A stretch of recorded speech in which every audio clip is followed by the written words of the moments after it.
जो पूरे देश को एक व्यवस्थित मूल्यों के साथ आगे बढ़ने के लिए एक प्रेरणा प्रदान करती है। बाबा साहब भीमराव अंबेडकर ने संविधान में जिन बातों को उल्लेख करते हुए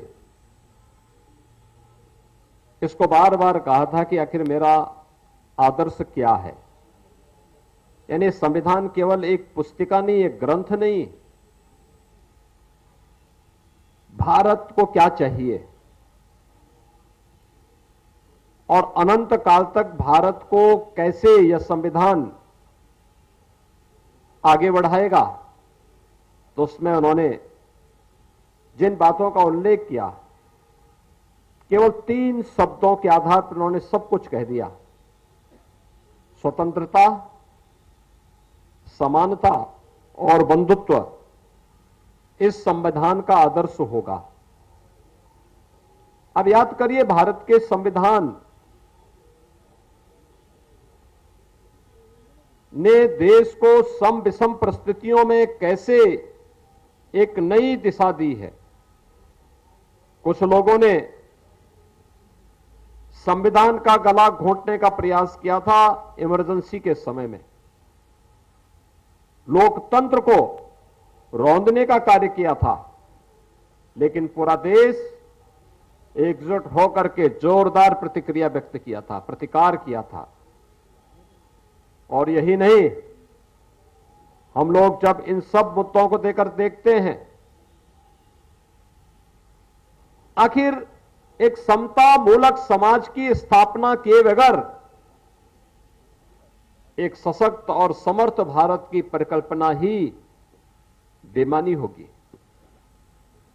और यही कारण है प्रधानमंत्री मोदी जी ने बार बार इन पर हमेशा ध्यान आकर्षित किया और उसके लिए सरकार ने कार्य भी किया। बाबा साहब भीमराव अंबेडकर जी के प्रति सम्मान का ही यह भाव है कि आज पूरा देश 26 नवंबर की तिथि को बाबा साहब भीमराव अंबेडकर के प्रति अपनी श्रद्धा को व्यक्त करने के लिए संविधान दिवस के रूप में मनाता है। बाबा साहब भीमराव अंबेडकर को आजादी के बाद जो सम्मान मिलना चाहिए था, पिछली सरकारों ने नहीं दिया।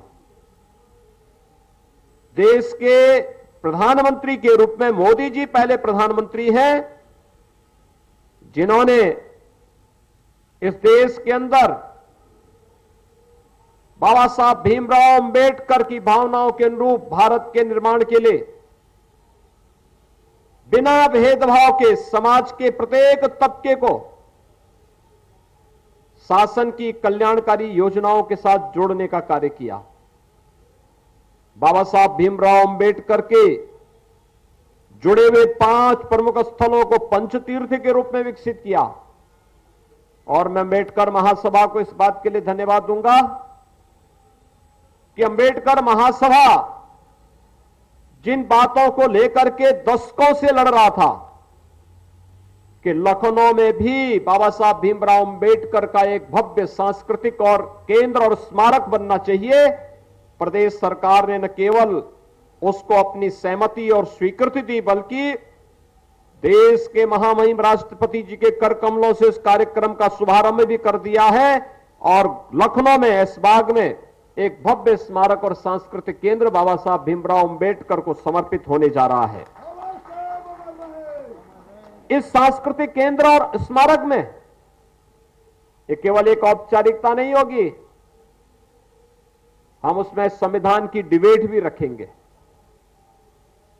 हम वहां पर बाबा साहब भीमराव अंबेडकर के साहित्य को रखेंगे, बाबा साहब भीमराव अंबेडकर पर शोध करने वाले शोधार्थियों के लिए स्कॉलरशिप की व्यवस्था करेंगे, उनके रहने की व्यवस्था करेंगे, उनको वहां पर ढेर सारी सुविधाएं देंगे। और अंबेडकर महासभा स्मारक समिति के साथ जुड़ेगा और इस कार्यक्रम को तेजी के साथ आगे बढ़ा करके बाबा साहब भीमराव अंबेडकर के आदर्शों के अनुरूप स्वतंत्रता, समानता और बंधुत्व के लक्ष्य को प्राप्त करने के लिए कार्य करेगा। भाइयों बहनों, आज आप देख रहे होंगे जिन बातों को लेकर के अंबेडकर महासभा ने पिछली बार यहां कहा था कि समाजवादी पार्टी के समय में अनुसूचित जाति, जनजाति और अन्य गरीबों को उनकी जमीनों से बेदखल किया गया और किया जा रहा था। जब 2017 में सरकार, हम लोगों ने आने के तत्काल बाद कहा था कि ग्राम पंचायत में जहां पर जिसका मकान बना है उसको वहां पर उस जमीन का कब्जा दिलाएंगे और उस पर वहीं पर उसका मकान बनवाएंगे। हम आभारी हैं प्रधानमंत्री मोदी जी के, जिन्होंने पूरे देश के अंदर प्रधानमंत्री स्वामित्व योजना लागू की है और अब तो घरौनी के माध्यम से भी हर एक व्यक्ति को ग्राम पंचायत की जिस भूमि पर जहां पर उसने अपना मकान या झोपड़ी रख ली है उस मकान और झोपड़ी का अधिकार उसको प्राप्त हो गया है। ड्रोन सर्वे किया जा रहा है। ड्रोन सर्वे के बाद ग्राम पंचायत की खुली बैठक होती है और खुली बैठक के आधार पर यह सुविधा दी जाती है। अब तक उत्तर प्रदेश में 22 लाख परिवारों को ऐसे कब्जे दिए जा चुके हैं। एक बड़ी क्रांति इसके माध्यम से आने जा रही है। स्वामित्व योजना, प्रधानमंत्री स्वामित्व योजना, हर गांव में यह अभियान चलाया जा रहा है। आज अनुसूचित जाति, जनजाति और अति पिछड़ी जाति से जुड़े हुए बच्चों की स्कॉलरशिप समय पर भेजी जा रही है। अब आश्चर्य करेंगे कि वर्तमान सत्र में हम लोग 68 लाख बच्चों को स्कॉलरशिप दे रहे हैं या शुल्क प्रतिपूर्ति देने जा रहे हैं। ये अनुसूचित जाति, जनजाति के बच्चों की स्कॉलरशिप को रोकने का काम किसने किया था? 2016 में समाजवादी पार्टी ने कर दिया था। ये लगातार समाज को बांटने वाले लोग हैं। इनसे आप कोई विशेष उम्मीद मत करिए। ये विभाजनकारी मंशा के साथ देश के संविधान और भारत के उन महापुरुषों का अपमान करेंगे जिन लोगों ने देश के संविधान के निर्माण में योगदान किया, जिन्होंने समाज के रूढ़िगत और विपरीत तमाम उन विसंगतियों को दूर करने के लिए आवाज उठाई। कुछ लोगों को अच्छा नहीं लगता और यही कारण है कि बाबा साहब भीमराव अंबेडकर के बारे में भी पिछली सरकारों में जो गलत टिप्पणियां होती थी, आज वे लोग अपने कृत्यों की सजा स्वयं भी भुगत रहे हैं।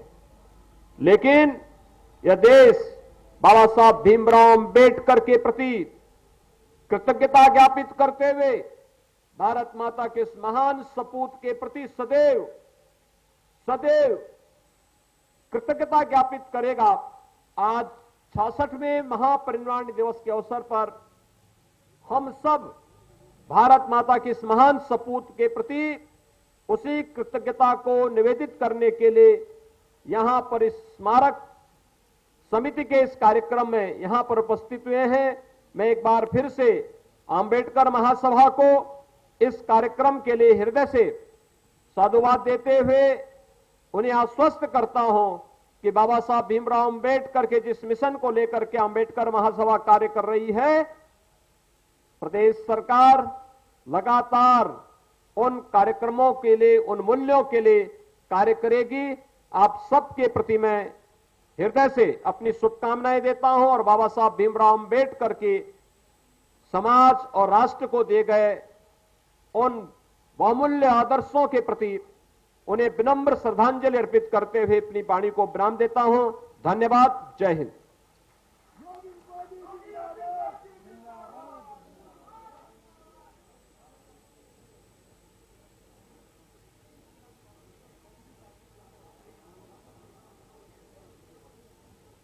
बहुत बहुत धन्यवाद सर।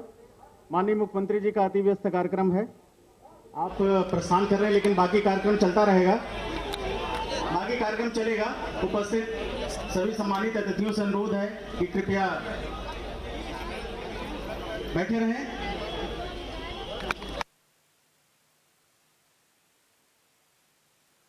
लखनऊ से सीएम योगी आदित्यनाथ का लाइव सुन रहे थे आप। भीमराव अंबेडकर का 66वां परिनिर्वाण दिवस आज है और उस कार्यक्रम में सीएम योगी आदित्यनाथ शामिल हुए थे।